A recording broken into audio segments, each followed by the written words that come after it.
యథార్థత విషయంలో దేవుడు మనకేం చెప్పాడు? యథార్థంగా జీవించే వాళ్ళకి వారి జీవితంలో జరిగే మేలులేంటి? ఎవరెవరు యథార్థంగా జీవించారు? Praise the lord. ప్రభు నామంలో, యేసుక్రీస్తు నామంలో అందరికీ శుభము, జయము కలుగును గాక. ఆమేన్. దేవుడు మనకు ఈరోజు ఇచ్చిన వాగ్దానం రెండవ దినవృత్తాంతాల గ్రంథము 16వ అధ్యాయం 9వ వచనం చూద్దాం. తన ఎడల యథార్థ హృదయము గలవారిని బలపరుచుటకై యెహోవా కనుదృష్టి లోకమందంతటా సంచారం చేయుచున్నది. అంటే దేవుడేం చెప్తున్నాడంటే యథార్థంగా ప్రవర్తించే వారికి వారి జీవితంలో నేను ఎలా ఉంటాను అని దేవుడు మనకు వాగ్దానం చేస్తున్నారు. యథార్థంగా ప్రవర్తించే వారికి దేవుడు బలపరచడానికి లోకమంతా చూస్తున్నాడు. లోకమంతా దేవుడు ఎందుకు చూస్తున్నాడంటే యథార్థవంతుల్ని బలపరచడానికంట. అంటే దేవుడు మొట్టమొదటిగా ఒక భక్తుని జీవితంలో, ఒక విశ్వాసి జీవితంలో ఏం చూస్తాడంటే యథార్థత. యథార్థవంతులకు జరిగే మేలులేంటి?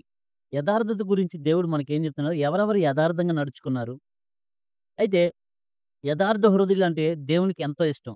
యథార్థతను విడిచిపెట్టకుండా ఎన్ని కష్టాలొచ్చినా, ఎన్ని నష్టాలొచ్చినా వారి జీవితంలో యథార్థతను విడిచిపెట్టకుండా ఉంటే, దేవుడు వారి జీవితంలో అద్భుత కార్యాలను చేశాడు. అద్భుత కార్యాలను మనం చూస్తాం.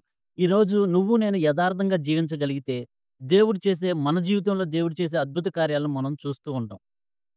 అయితే దేవుడు చేసే మొట్టమొదటిగా యథార్థవంతులకు దేవుని చేసే పనేంటంటే కీర్తన గ్రంథం 84 అధ్యాయం 11వ వచనం చూస్తే, యథార్థంగా ప్రవర్తించు వారికి ఆయన ఏ మేలు చేయక మానడంట.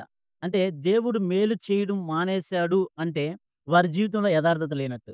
నీ జీవితంలో, నా జీవితంలో యథార్థత ఉంటే, యథార్థంగా మనం జీవించగలిగితే, దేవుడు మన జీవితంలో మేలు చేస్తానే ఉంటాడు. దానికి ఫుల్ స్టాప్ ఉండదు.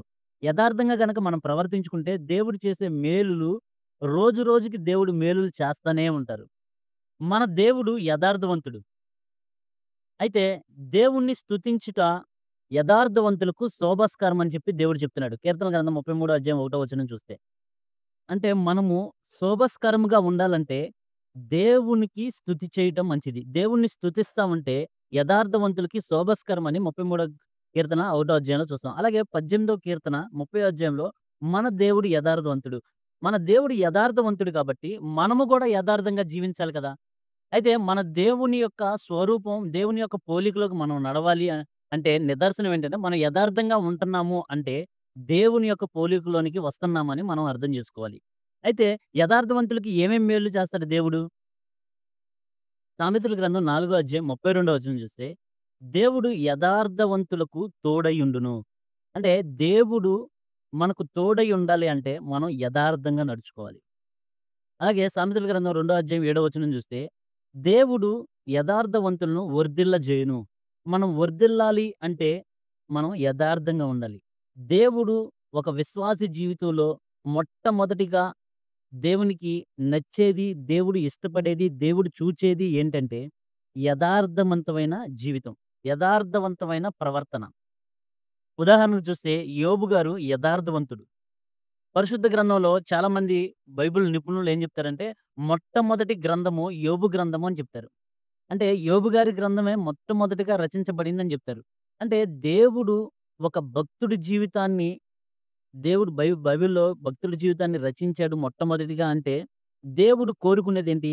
ఒక భక్తి జీవితంలో, విశ్వాసి జీవితంలో ఈ యథార్థతను కోరుకుంటారు. విశ్వాసి జీవితం సాక్షార్థమై ఉండాలి. అలాగే కొన్ని మేలులు చూస్తే యథార్థవంతులు వర్ధిల్లుతారు. యథార్థవంతుల గుడారం వర్ధిల్లును. అలాగే దేవుడు యథార్థవంతులను త్రోసివేయడు. నువ్వు యథార్థంగా ప్రవర్తించావా? దేవుడు ఎప్పటికీ నిన్ను తోసివేయడు.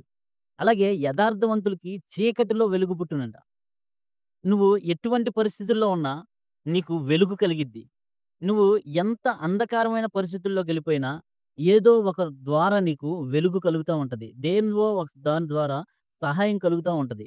కాబట్టి యథార్థవంతులు చీకటిలో వెలుగు పుట్టినంటే నీ పరిస్థితి ఎలా ఉన్నా కానీ దేవుడు ఏదో ఒక ద్వారం నుంచి నీకు సహాయం చేస్తా ఉంటాడు. అంతేకాదు యథార్థవంతులు సురక్షితంగా ఉంటారు. అలాగే యథార్థవంతులు దేవుని ముఖదర్శనం చేస్తారు. దేవుని ముఖదర్శనం అంటే దావీదు గారు ఏమంటారంటే, "నీ ముఖదర్శనం చేసేదను" అంటారు.